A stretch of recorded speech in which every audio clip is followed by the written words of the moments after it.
Hey, buddy. Good. So it is a pretty morning outside. When Ash and I got home last night, we just stood outside for a bit, just to be in the cool. Mm-hmm. Yeah, it feels nice. For now. It'll be like 95 here in a few hours. No. It is upsetting the highs are still like 95. Are they really 95? Yeah. It just feels like, or...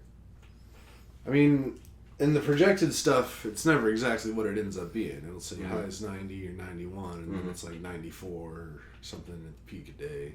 Gotcha. So, it's dumb.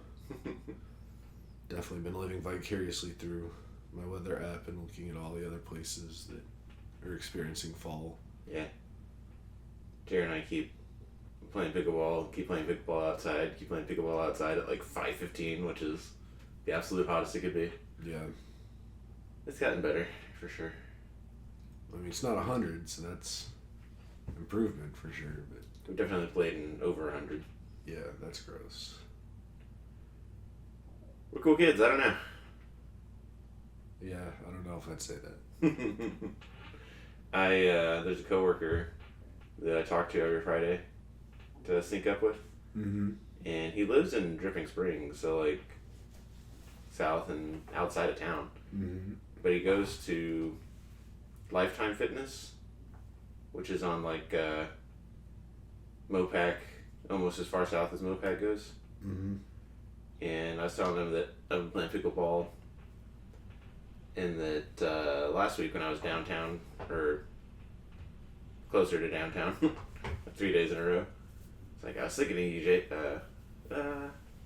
first names don't matter. I was thinking of you, Jason. I was thinking like we could play pickleball, and he got so excited, and he was like, "Yeah, man, just when are you gonna be down again?" And into this month, I'm gonna be down there for 3 days in a row, and I was like, "Yeah, any of those days," and he was like, "I'll make it happen. Do you ever play doubles?" And I was like, "No, I've never played doubles." And he's like, "Whoa, you must really be getting your exercise." And I'm like, "Yeah." That's fun. Mm-hmm. We burn like 1,000 calories doing that in the 103, 98, 95 degree weather. Yeah. That's a no for me. I gotta wait till it cools down. It's getting close. We were definitely talking about you. With it being this last Thursday being the coolest that it was. If we can get down to like 68, Okay. I'll be there. We play at like, It's 5 a.m. January. Or just like January, Mm-hmm. February. Alright, we'll start stretching because my back is hurt. My shoulder hurts right now. No, I mean that's a big part of it too. I mean the heat's one thing, but my body just hasn't even been close to like me being able to put myself out there and do things. Because the thing is, once I'm out there in the situation, like I'll just instinctively start doing things that like I know my body shouldn't be doing or really will not take well. Mm-hmm. So I need to keep that competitive Kelly in check for right now until I feel comfortable kind of letting him loose. So, but I mean, I'm working on it. Like every day I'm working on getting my body better and still losing weight. And, Mm-hmm. Still working out. Still working out. I'm making a lot of good progress with stairs. Like that, I can walk upstairs with both legs and not using a handrail now, Mm-hmm. which is pretty cool. So just getting back to be able to do like normal people stuff. Yeah. But we're definitely just about there, like to like the low end of normal people stuff. Now I wanna. With my last training session with Ash, I jumped for the first time in years and years. Mm-hmm. Like, I just wanted to see if I could just get both feet off the ground at the same time without like my knees exploding or This is cool. something happening. I mean, I got maybe all of 2 inches off the ground, but like, still, it's little wins. But this is like the inverse or the opposite of like sitting crisscross applesauce. I know. I Getting mean, down on the ground. you got to be able to do Yeah. the whole range. So it's like that seemed easier because it was just like going to the ground versus getting off the ground. And then, so yeah, we're making progress. My first thought was a little hop, and now you can do pull-ups, but you're so much taller than me, you don't have to hop to get to the pull bars. I've never had to. I can just flat foot grab those things. Mm. I was thinking about that too, if and when I'll be able to do a pull-up again. There's a whole, I'm sorry if you already know this, but there's like a whole protocol to get up to it with like, what are they called? Negative pull-ups, do you know what those are? Mm-mm. Alright, you will. She won't just have you like doing pull-ups, there's a whole like protocol to get to there. Well, no, I feel you. I mean, I've only ever been able to do pull-ups for like a very short period of time, and that was when we lived in this mansion. Mm-hmm. I would like to be able to do it again, but at this point, I'm just curious now, kind of, if like the shoulder that I broke, like if that'll ever really allow for that. I bet it will. I hope so. Or if nothing else, I'll just learn to do one-handed pull-ups with my good arm. Did Ash send you her video yesterday? She didn't send it, but I saw it on the gram. Okay. Yeah. I was doing dishes or something in the kitchen, and she sent it to me. And the song that's in the background is a specific Nine Inch Nails song for us. Mm-hmm. So, like, I saw it, I heard the song, and I went into the garage. And it was, like, basically still playing, I'm pretty sure, like, the tail end of it. Like, she had just sent it to me, like, as soon as she had done it. Mm-hmm. I forget where I'm going with that. And I was like, you're a monster. No, that was really cool of her. And that's, honestly, that was the video that, like, reminded me, hey, like, those are a thing to, like, try to get to. Just pull-ups in general. And you know the whole story of, like, she saw it, she's like, I should be able to do that, and she couldn't do it. Yeah. Our friend Katie was like, did we do any of those in 2 weeks? And I think it was, like, exactly 2 weeks. That's funny. Yeah. There was definitely a time, there's a specific Army time, Army story at Fort Lewis in Washington. Mm-hmm. So this is like 2007 Mm-hmm. when I weighed like not 160 pounds. And I don't know, I could always do like push-ups, it was pull-ups and the run that were my issue. Yeah. And because I only weighed probably like 145, Wow. I could just do a bunch of pull-ups and like go to these army trainings, and there's people who have been in the army for years and are now trying to be officers. Mm-hmm. So there's like a lot of fit people, a lot of smarter, better people than me, but I could just hang on the bars. And we would do that to see who would go into lunch first. That's fun. Yeah. That was like one of my very few times where I could be like, I could do this better than y'all. I volunteer. Yeah. But then I like put on man weight. So I gotta get like way stronger to do more than like 6 in a row. 6 is generous, like 4 in a row is more like I don't want to do a 5th one. Yeah. Yeah. Bodies are weird. I freaking, my shoulder that I broke, like I had like a very like minor kind of setback with it the other day. Mm-hmm. And purely, I was like literally in bed, like under the covers, laying completely still, like nodding off, going to sleep. And then I just like kind of like had like one of those spontaneous like body shakes Mm-hmm. that happen sometimes. And like as I was kind of falling asleep, and so I guess my mind created like a light dream where like something in that dream, something happened to my arm at like the same time that it did its thing, and I felt it go kind of feel weird, and I was like, oh man. And then like for the next couple of days it was kind of messed up from like literally falling asleep. Mm-hmm. I wasn't laying on it, it wasn't in a weird position, it was just at my sides, and it just decided to hurt itself. Mm. Like, Sound like you're about ready to turn 40 or something. That's so dumb. Like, it just... That's probably the dumbest injury I've ever had to this point. I mean, it wasn't even a real injury. Like, this was maybe 4 days ago, and it's basically back to normal. Good. But still, like, bodies are dumb. Your spaceship and like real life space travel, forever between stars. You don't have everything to repair things. Just kind of keep going. Bubble gum and Velcro. I mean, yeah. I mean, that's again just the whole reason why, like, this year's I've just kind of dedicated to just like trying to better myself, because the spaceship's getting old, and it's gonna just get older. So let's try to get it into a decent spot. I hurt my shoulder a couple years now ago, I guess, and I've never had it looked at.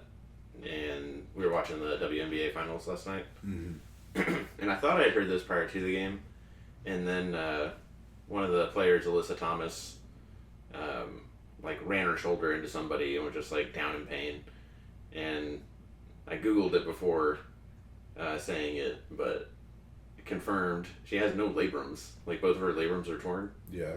And she just plays basketball and lifts her hands above her head, doing all the things you do in basketball. And she says that she's like adjusted her play, but I'm worried in my right shoulder there's something that torn or like not there that used to be there. Because I've been playing pickleball, and I can't say that I've never felt something in my shoulder, but this last time on Thursday, and towards the end of it, and we were both tired. I think that has the most to do with it, is that like we were just dog tired. But yeah, for whatever reason, this time my shoulder still hurts right now. Still, oof, yeah, still making noises. There's a cat. There's a cat on the screen. Pudge the cat. What school is that? Bowling Green. Okay. It was like Brigadier General. It's like Boston College. College. Alright. Bodies. Shoulder specifically. Yeah. Is it your right Yeah. shoulder? At least mine's my off shoulder, my left shoulder. Yeah. Us combined, we have two good shoulders. Well, I was telling Ash that. We're like, with our bodies combined, we're pretty strong. Yeah. What else is going on? I had a pretty exhausting week. I'm doing this training. I guess I'll just leave it at that. But as far as like accomplishments and stuff I've been waiting on, working on, one of my big, let me back up, the agency I work for, the overwhelming majority of work that's done in the agency is done in a specific case management system. Mm-hmm. And we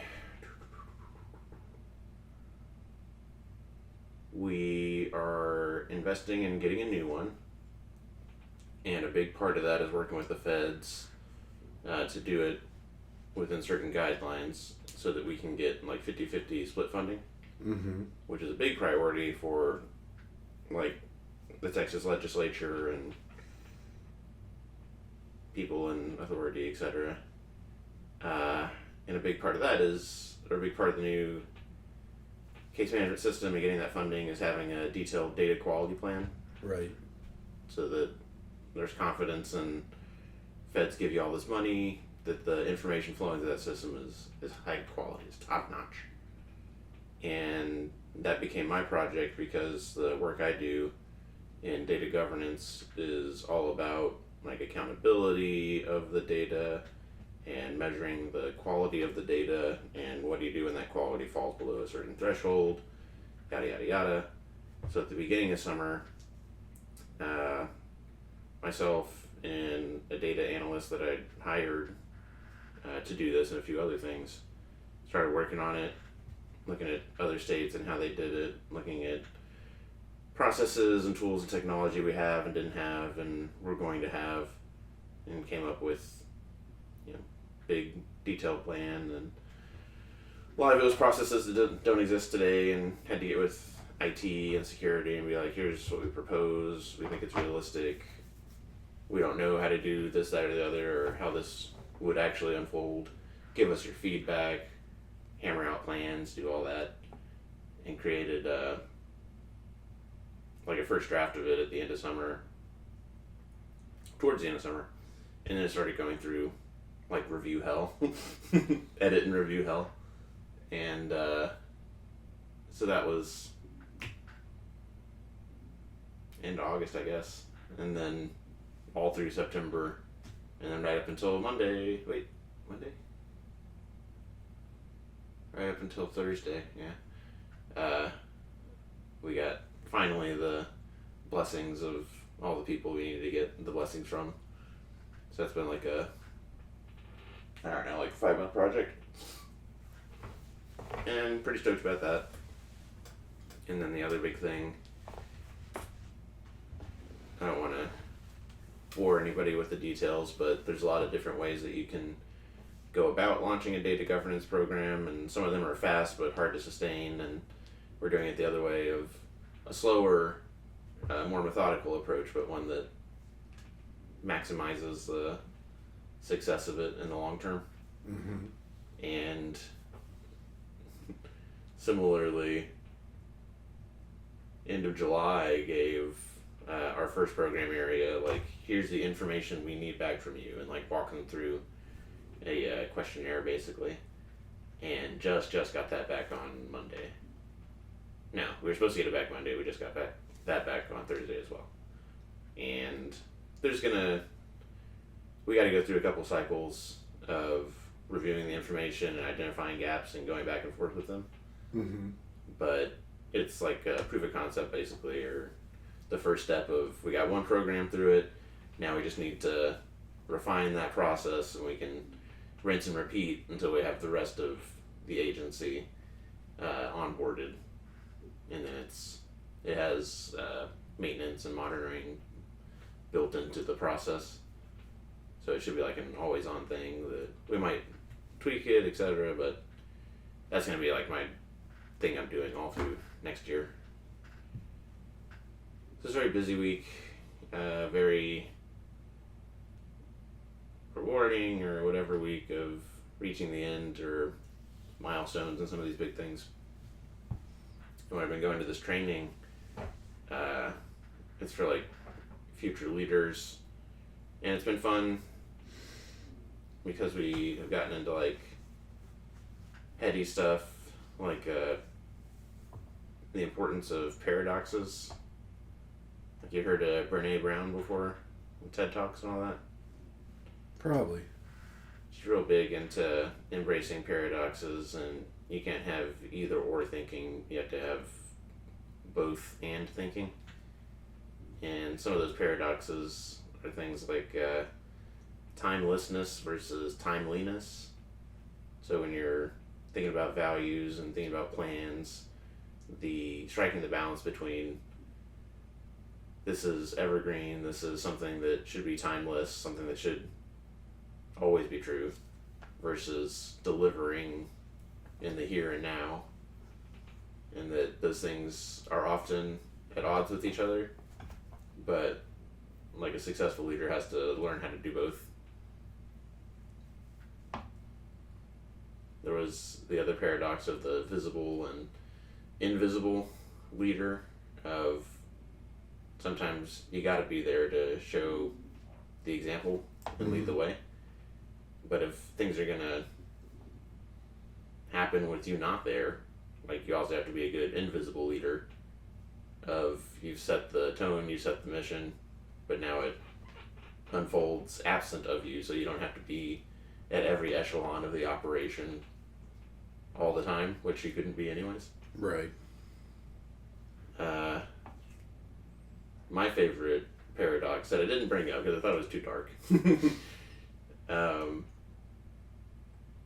But I see it and I think about it often, and it's the two guys on a bus, like one looking into like a dark forest and looking miserable and afraid, the other looking into sunny pastures and looking happy and all that. Mm-hmm. And the text above each of them is nothing matters. And I think about that all the time. How it's got to be okay that the sun will burn out, the universe will do a crunch or burn out or whatever it does. Yeah. That has to be true at the same time that like life is miraculous, and being able to be the universe, interpreting the universe is a big deal. Like we have to value each of these moments and the effect that we can have among the other living and all those other things of timeliness and timelessness, etc. At the same time that it's true that it's all going away for everybody. And I might bring that up eventually when I get closer with these people, but I thought it was too dark for now. Good call. Discretion is the better part of valor. I've gotten better at, like, you don't have to say everything. That's definitely something I've learned over the last 5-10 years. I've gotten a lot better with. It's just like less is more. Self-editing in the moment goes a long way. Yeah. Not offering up too much information for no good reason. Stuff like that. Yeah. We also talked about like the 9 flavors or the 9 different types of self-sabotage that people do. Mm-hmm. And it's like, don't think that you don't have one of these. Everybody has at least one of these. Some of these are complementary. And mine was definitely the avoider. And like focusing on the positive, and from like an operational or day-to-day context, coming up with like comfortable routines. So like I do like chunking of like you tie your shoe every day, so you should do that mindlessly. Try to do the same thing for like cooking and all the other, like putting on clothes, all those things, or selecting clothes. But then it makes everything that's not those things, you want to procrastinate them. Mm-hmm. And that's certainly true of me. That's something I've like. I was saying this in the training, like even reading the word procrastination, like hurts my soul because I've done it so much, so terribly, and not just to my detriment, but like the detriment of others and the things I care about. And yeah, where's it going with that? Oh, what you were saying of like self-editing. A lot of the training was also about like emotional intelligence versus intelligence, and with the avoider thing, avoiding conflict is obviously one of those big things as well, and not being confrontational. Mm-hmm. And I know that for me, like the Stoic ideal, and anything happens, but you process it and you only let out like what you choose to let out. You're not just like reacting all the time. That's something that I aspire to, but you can only get better at it when you do the confrontation. Mm-hmm. If you just avoid the confrontation, then you never get to do the processing. And Ash and I have had like conflict and disagreement, and definitely in the past, like left to my own devices or like not maturing, not growing, would be me just like avoiding the situation entirely, like going upstairs and doing laundry and cleaning. I definitely do like chores and stuff whenever that kind of thing happens. But it's you have to have the confrontation, because then you get better, and the time between those confrontations and the overreacting happens less. The like proper reacting in the moment happens more. And that's the thing. That's like another paradox, I guess, is that if you want to get to that place of being good at stoicism and self-editing, you have to get the reps at it, which is uncomfortable. For sure. Mm-hmm. But it's been fun. A lot of that's been like self-analysis, and a lot of it has been, I'm definitely innately this and was born that, but I've had a lot of training to put like layers on top of that and try and grow out of that. And I know I'm still that person, but I've definitely tried for decades to acknowledge that and be a better person or be a more effective person. Yeah. So I'll be doing that through January with all these other future aspiring leaders. Well, that's good. Yeah. So that's been my week. Yeah, I don't have much to say about my week, I don't think. As per usual. Just another busy week at work that I don't really want to think about. Tell you what, I've been having just a harder and harder time with just like the work to living ratio. Mm-hmm. It's a bummer. Like, there's just, like, a weekend is just nowhere near enough. Yeah. Like, Saturdays I'm thinking about what happened yesterday, and Sundays I'm thinking about what's happening tomorrow. Mm-hmm. There's no day where I get, like, covered on both sides where it's like, I don't have to think about work. I just don't like it. I wish I was just more of a worker. Like, I wish I was one of those people that just, like, enjoys work for work. And, yeah. like, those people that say, oh, if I won the lottery, I'd still have a job, because, like... Need the routine. I like helping people. And that's the funny thing, too. Like, that's another thing, like, about me is, like, routine. I don't need a job for routine. Like, my life is built on routine. I love routine. Mm-hmm. I thrive in it. So I don't need that.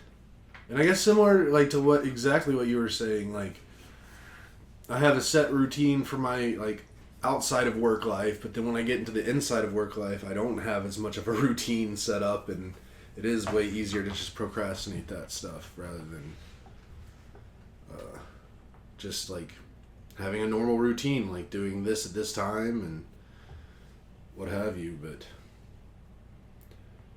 I don't know. I guess it's a lot of this is just coming from, like, my workload, like, quintupled. Is that one guy out? No, this is something totally different. It has nothing to do with him. As of, like, beginning of September. So it's just... And to be fair, like, I'm now doing, like, the amount of work, like, normal people do in a job. Mm-hmm. Because the way my job is and, like, the way I can work, like, I can do a whole lot of stuff really fast and then just have, like, downtime. Whereas now I don't really have a downtime, and it's, like, my day's pretty jam-packed every day. So it's, like, even yesterday, after work was over, I was already thinking, like, all the stuff I have to do on Monday. And I'm like, quit it. Like, I have to, like, force myself to stop thinking about work or not think about the reality of just, like, life is work to afford you, like, a tiny percentage of your time to do what you want within the realm of what you can afford. And that's always a bummer of a thought to get into. But it's okay. I have more things now to distract me than I used to. Like, if this was happening, like, a year ago, I'd be in a much worse place. Mm-hmm. But it's still not a good place. Like, I don't know. Just gotta learn to deal with it, 'cause it's not like it's gonna go away. So. Yeah. Definitely September, when it was, like, almost every week was a 3-day weekend. Or, like, 4-day weekend. It's like, this is nice. And that really helped me, because that was when my workload upped a lot. So it's like, my 4-day work weeks were super busy, but then I'd get that 3 days or even 4 in the one case, to, like, not have to be living in that reality, and I can live in my own. Mm-hmm. But, like, this month, and I really say it like it's been forever, like, I had a 3-day week, or weekend, like, 2 weeks ago, or whatever, and I have one coming up next week. Mm-hmm. But it still feels like it's been forever, and just, like, 5-day weeks are just not it. Like, I do kind of think about or like almost envy like the types of jobs where you do like 2 weeks on and then 2 weeks off or things like that where like oil rig work. Yeah. Mm-hmm. And I don't envy the work, but the schedule, like I'd almost rather just put in like work 7 days in a row and then get 7 days off and then work 7 days in a row, 7 days off. Like it's just, I don't know. It's one of those things. And I've been all this morning I've been just trying to fight myself from like not thinking about it too much. Yeah. And just trying to live in the moment. But like even like I got up this morning and I woke up at like, I mean my body got like originally woke up at like 6:30 because I didn't set an alarm today. I was just like I'm just gonna let myself sleep, and I almost got up then. I was like no, we're gonna lay in bed. We're gonna doze off, and I think I ended up getting out of bed around like 7:20. And even at that point, I was like, the day's over. Like I don't have time for anything. I was like, I'm going to wake up, I'm going to drink my coffee, then it'll be time for Nate to come over, and then by the time Nate's gone, it'll be about time to go get lunch, and by the time it's just like, I need more time. Yeah. I just don't have it. And then just thinking about, well, what about tomorrow? It's like, well, tomorrow I want to get up at 4:30 so I have as much possible time tomorrow to not have to be working, but then I'll be thinking about work. I don't know. I'm gonna play the lottery today for sure. Do you want words of consolation and like other ways to think about it? Not really. Okay. Just venting. Definitely know what you're talking about and how you feel. And I've still only been in this job like less than 2 years. Mm-hmm. But when I've enjoyed jobs less, I definitely felt what you're talking about more. Right now, I still like, it's all still novel, and there's a good pace of, I feel like everything that I do, people are like, go Nathan! To where like I don't believe it sometimes. Mm-hmm. So there's like, I don't know, there's a lot of like psychological, mental reasons why like, this is great. But if I didn't feel that way, like this is great, then, which I had before, I know where you're coming from. The most that I could do was try and like have my Monday mornings is like, leave me alone. And my Friday afternoons is leave me alone. Which like devolve or like the compromise is that you keep them like internal meetings or like meetings with people you like Friday afternoon I meet with people that like have nothing to do with what I do, but I still meet with them because I like them. Mm-hmm. And because I can pass it off as like I just gotta keep my ear to the ground, I gotta know what's going on. Yeah. But it's really like talk to Jason about pickleball and the OU Texas game, that kind of stuff. And then like the last hour and a half I have on my schedule is I used to call it catch up, like in like the description I'd be like knock out any emails and prep for next week. That's what I would call it. And then one of the trainings we had, it was you need to set aside time every week for strategic thinking of what doesn't need to happen next week, but like the next quarter and the next year. So I changed it to strategic thinking. And when we were doing that training, one of my project managers said that she had copied me before this training because she had gone to schedule a meeting at like 4 or 4:30, and I would have been like, no. But she saw on the calendar I already had it blocked off like an hour and a half for prep for next week, and she's like, Nathan's smart, I'm gonna do that. And I was like, and now we're calling it strategic thinking. I mean, I'm very much the same where like I try not to schedule meetings. Like really, if I can get away with it, no meetings on Mondays or Fridays. Mm-hmm. I mean, there's always gonna be internal ones that I don't have a hand in when they get scheduled, but like customer facing meetings, I try to just do those Tuesday through Thursday if I can. But the volume that I've been having to have recently is so high that like I have to have early Monday morning meetings and late Friday Eve meetings, and then all in between, and just get it just whenever they can happen, just make them happen. Yeah, when you've got, because I know that you have like operations in Europe, right? Because you have European, Yes. but then also just like coast to coast. It's just like tough.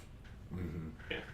I mean, I don't like in my normal job. I don't work with anybody outside of the country. Mm-hmm.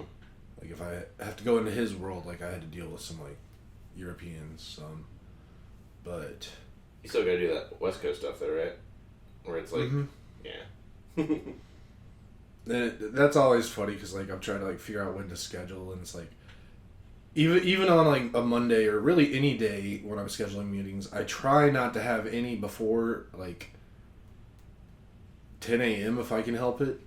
9 a.m.'s like my like hard level unless like I absolutely have to have it earlier than that.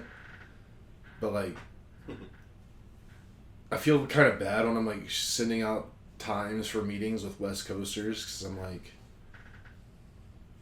well, the earliest we can probably meet is like noon for me, which I don't know. It's time zones are fun.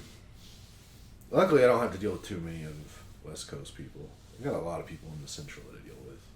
Yeah, all my stuff is in Texas. I guess it's not strictly true, but like certainly the overwhelming majority is. Yeah. Yeah. When we were doing research for the data quality plan, I talked to some East Coasters, but yeah, other than that, I had I have a project manager that I wanted to get. I have a new boss, and I'm like bringing her into everything, and wanted to get like a brief from him, but it was like it might have been 4:40 yesterday, and I know I spelled this out clearly.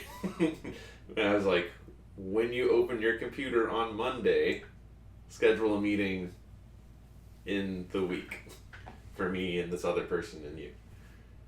And I was like, he's going to schedule it for Monday morning. I just know he is because I said the words Monday morning. And sure as shit, scheduled it for like 9:30. And I'm like, at least it wasn't like 8:30 or 9. Yeah. And, do you have work friends? I know that's something that like Jeremy does not have work friends. Where like I've talked about the happy hours and stuff that I do, and Jeremy's like, ugh. But do you have like friends at work that you're like, yeah, we have a meeting at 9, but at least it's with Ted or Rebecca or whoever? I mean, yeah, I'm definitely friendly with all the people on my team, and like, there's definitely some people where I get along with a little more than others. And there's one guy on the team who, over the last 6 months or so, has like taken like texting me sometimes, like outside of the work apps. Sometimes to tell me stuff that he doesn't want connected to the work stuff, and then other times just for random things. I'm like, okay, cool. Like honestly, like they're work friends. I would never be friends with any of these people outside of like if we didn't work together. But I mean, I can be friendly and get along with anybody. And like when we have like work events, it's always fun to like hang out and have drinks with the people I work with and just shoot the shit and do funny stuff. And we've done karaoke and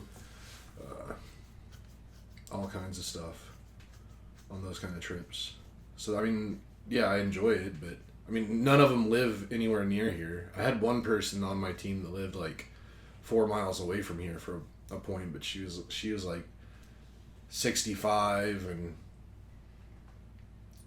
kind of weird and never really like. She wanted me to hang out with her and her family all the time, and like she wanted me to like mentor her son into being a better person. It's a heavy ask for knowing this person in X amount of time. But she's no longer with the company. She hasn't been for a little bit now. So now, like, the next closest person that's on my team to me lives in... I don't know what's closer. Salt Lake City or Virginia? Yeah, that's pretty far. Because, I mean, we got... Someone's in Oregon. No, I guess we got a newish guy in Colorado. Utah, Virginia, Minnesota. I guess there is one person on my team who she's technically on my team, but she's kind of in a different sector. She's actually in Houston. And then Georgia. I can never remember where my big boss lives. Big boss. I mean, I say big boss because it's like I have like my first level boss who's like maybe the supervisor manager role, and then the boss over her is like the big boss of the team, and she's like a VP. And she's in New England somewhere. I can never remember if she's actually in like Massachusetts or if like it's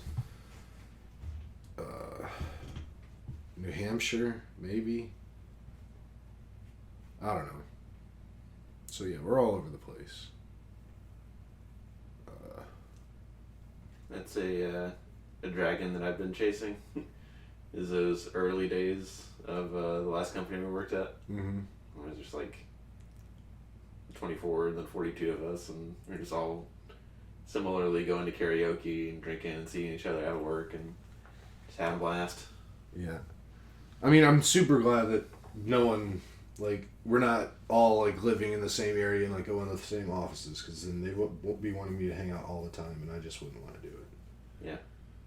In my current role, I may have said yesterday during the birthday week, the OG crew went to a conference, and we're just cutting up without all the new people, and they all invited me, or they're like scheming to do a big church thing. And they're like, well, I'll go to church, and you can go. Oh, I totally go. And you can go. Yeah. Nathan, you can come. Church takeover. Didn't say yes, didn't say no. They're just like, here's a combination of words for you. I mean, it's funny, like, bringing that up. Like, another big reason why, like, I'm glad I don't live near people that, like, they want me to hang out more with them. Mm-hmm.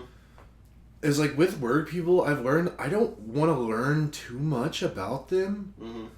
Because there's a good chance if I learn a whole lot about them, I'm going to start finding things about them that, like, make me dislike them. Yeah. And then it just makes it harder for me to work with them. Mm-hmm.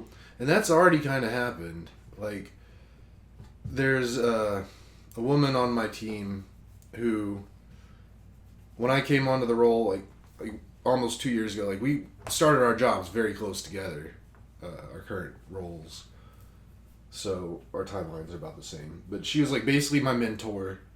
Like, I would go to her for, like, all kinds of stuff, and we'd chat all the time, and, like, really grew a good working relationship, and, like, she really likes me, and I really like her. But then as time goes on, like, I started learning little nuggets about her and her life and her husband, and she definitely lets some stuff out from time to time, and it's just, like, it's stuff that I just really would, I mean, I can get along with anybody. That's fine. Like, we don't have to have the same thoughts, opinions, views on things. But, like, keep the shit to yourself. Like, and it's funny because, like, when I first really started working with her and before I started learning this stuff, she's like, oh, I bet you and my husband would get along so well. Great friends. Y'all seem really similar in a lot of ways. Mm-hmm. And then I like, learned some stuff more about her husband and her. And I'm like, yeah, I absolutely would not ever be friends with y'all. Yeah. Like, actual friends. Like, I can be, like, nice and friendly and, like, cordial, and we'll definitely be great work companions. But, like, yeah. So I don't want to learn about my work people, because I don't want to learn about the things that are going to make me dislike them. Mm-hmm. And lose respect for them. Yeah. So. Definitely, in, like, the previous job I was talking about, 22 or 24, 42 people. It's too many to not have some where you're like, I wish I didn't know this about you. Mm-hmm. But, and similarly, I welcome, like, different opinions and lifestyles and all that. And that's not to say that like I partake in each of them. There definitely been like party situations where everybody's doing stuff, and I'm like, hey, I'm like, I might still run for president someday. I'm not gonna. You guys have fun though, and that's been cool. But with this group, I know specifically there's stuff that I hope I don't find out about coworkers, but I'm not worried about it so much in this setting because it is the nature of work we do, which still attracts like certain types of people, but in the office that we're in, it's about as diverse as it could possibly get. A lot of stuff that would be unappealing to people that I don't want to work with.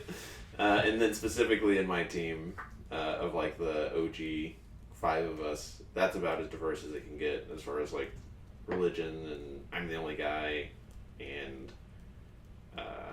race and ethnicity.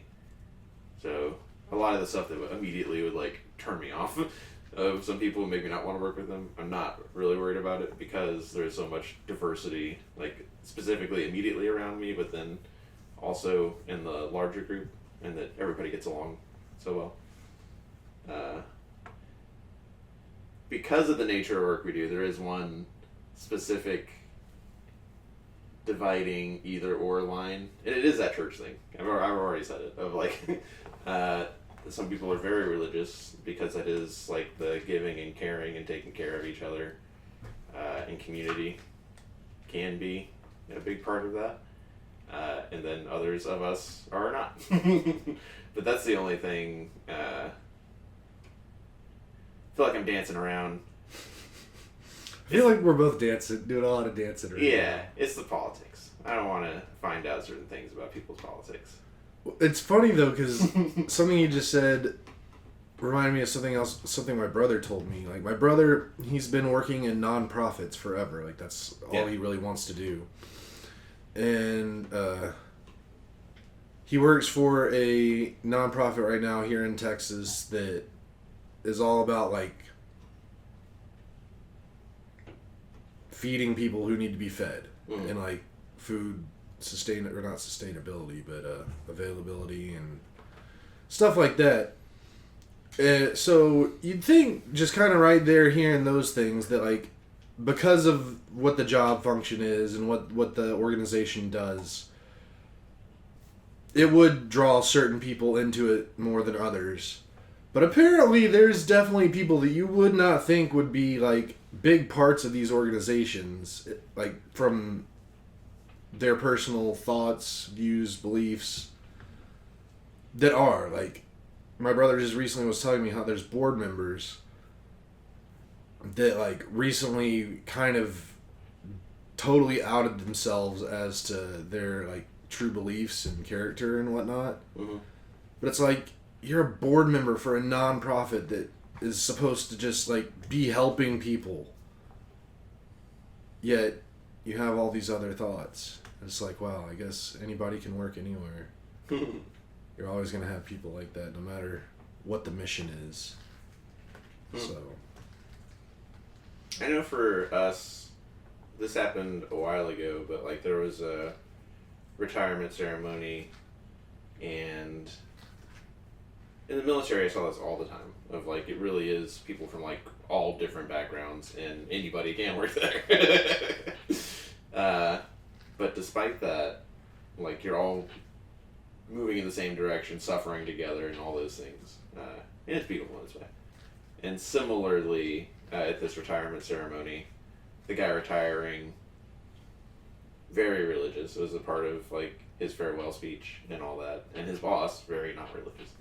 But they had been working together towards the same goals for literally 13 years. Mm-hmm. And his boss is one of the people that was on the hiring, on the interview board for me. Mm-hmm. And we've gotten along swimmingly. But very much a not religious, very much a progressive person, saying goodbye to this much more conservative, much more religious person. And I love it. I really do. That these missions that matter so much to the people that are doing them can bridge and overcome differences that so many people just never overcome in like day-to-day life and in their families. And because I guarantee presumably the progressives deal with this more, but like there's conservative people in their family that are close to in thought process to how that guy retiring was, that they'll never get along with, but they were able to do it in our context because we are like working towards a common mission. And I just think that's so damn important, and really wish that more. I wish that was more prevalent. Yeah, that's how it should be.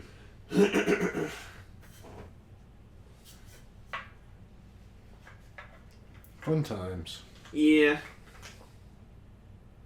I like the people I work with, but similarly, yeah, there's some trying to drag me into their personal lives. It was very early on. One of my coworkers was trying to have us over for like Thanksgiving, and just she's still doing it. Ash is like, pump the brakes. Yeah. It'll end up happening eventually if we keep working together. I mean, not Thanksgiving. Maybe not Thanksgiving. I mean, like a dinner. Potlucks, dinners, yeah. That's fine, but like not a core holiday. A core holiday. Shit, I only get a core holiday with y'all like every 3 to 4 years. If some outsider starts getting more than that, I'm gonna be pissed.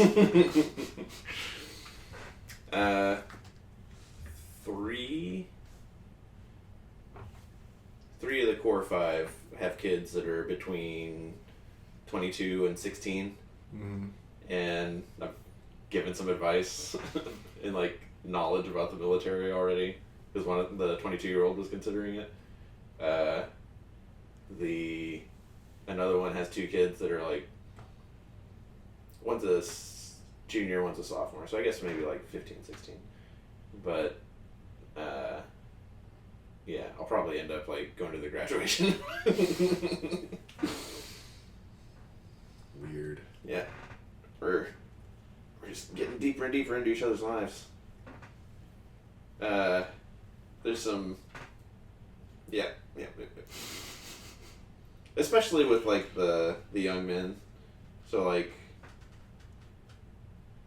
having to overcome procrastination and anger issues and, you know, just young men are emotional, and having to give hope that, like, I didn't feel like my brain was fully formed until I was 28. So, don't count them out yet.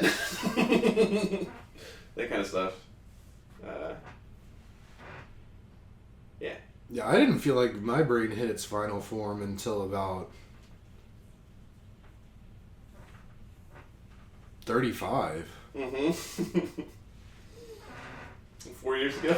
Yeah, like literally like just 4 years ago. Like I had like what I feel is like my final major shift in thinking about 4 years ago. Mm-hmm.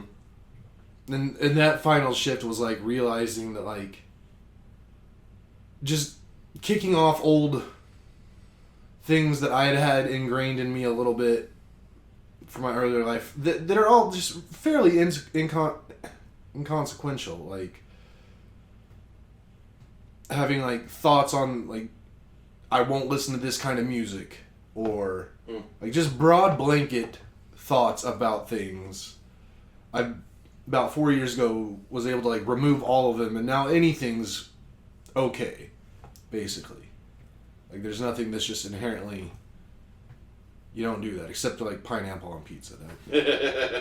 But like, and I've started letting myself start investigating the things that I wouldn't previously have investigated. Like, easy example is just like country music. Like, I wouldn't even entertain the thought of listening to it about 5 years ago. But now I found some that I really enjoy. And just other thoughts, like, I wouldn't like things for just a petty reason. Like, Mhm. I had a reason for it, and it was dumb, and there was no real good reason to have the reason. But, and then, like, also just caring and thinking about, like, what people should do, how they should do things, like, just stopped caring. Like, I finally hit that final adult form of just, like, I don't have time to care about this stuff. Putting the brain effort into, like, thinking about why I'm right and people are wrong about certain things. Mm. And yeah, that only happened. I mean, that happened maybe more than 5 years ago. Maybe within like the last 2 years of living down south is when it really happened. So 6 to 7 years ago. So 33, 34. So I kind of hit that final form. And ever since then, it's just been the same me, just like learning to grow that and live with that, all those thoughts and stuff. So, which that's one reason I'm kind of glad I haven't found like my wife yet or my life partner yet, because I'm glad I found my final form before getting into that, because like. I mean, I've been in relationships in the past, like, while I'm in the middle of, like, changing who I am and still progressing and, like, developing who I am. And sometimes in a relationship, those changes, like, aren't easy to have happen. I mean, especially in not great relationships. Yeah, the astute listener will notice that 28 years is a number of years after I was married. Yeah, I'm definitely a much better husband today, and since we moved up here, and all that than I was when we first got together, for sure. Right. But again, there's also good sides to that for having someone that if you can get through all of that together and get to your final forms together, then that's pretty much you're locked in, like. But at the same time, like... No, it's one of those paradoxes, for sure, of, like, I wish... this is going to be true until the day we die, I guess, but, like, I wish I knew all the things and was as wise then as I have become. But I wouldn't have become this wise without doing those things, and... Yeah. I was thinking something, like, very similar yesterday. I was just like... Man, I wish I could now just take this final form that I finally figured out and like grew into and place it in like my 22-year-old self. I think my life would be much better if I had if I could have found that form back then, which you can't, like, no one can. Mm-hmm. But it's just one of those things. It's just like that old saying, like, youth is wasted on the young. Yeah. Like, I'd be such a good, like, 22-year-old right now. But now think about when we were in high school, the friends that we had who had older parents. Mm-hmm. Because when you started saying that, I was like, well, that's why people have kids, so they can impart that knowledge. But most people are having kids also when they're still, they're not all the way there yet. But we know some people who had kids when they were much older.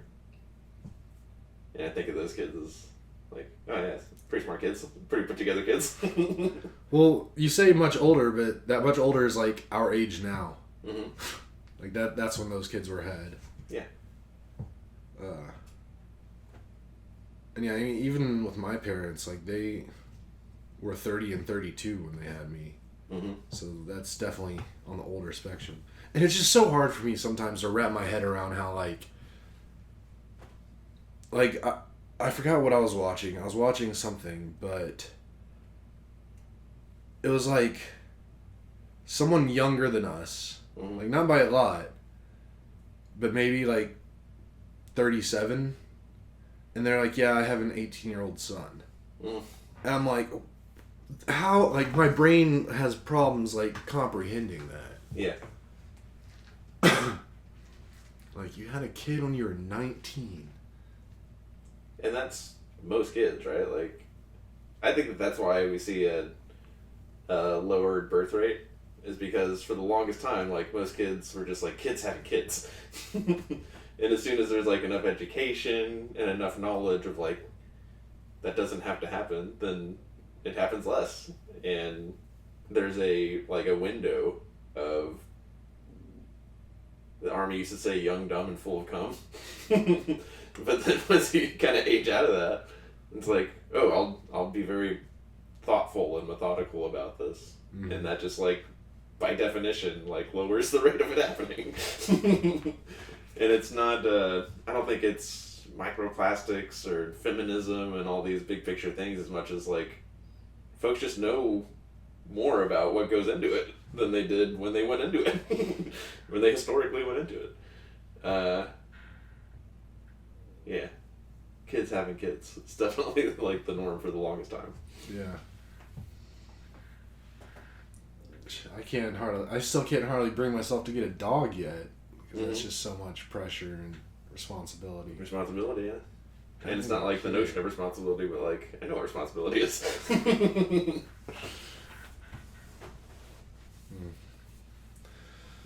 Good times. Mm-hmm.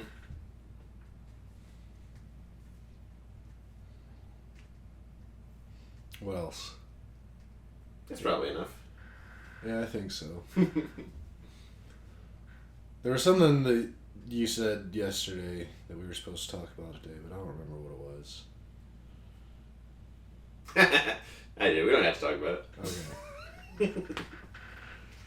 Okay, it's the last part of the podcast. Nobody's listening. Wait, so end it or bring it up? There's this... I have a newfound respect.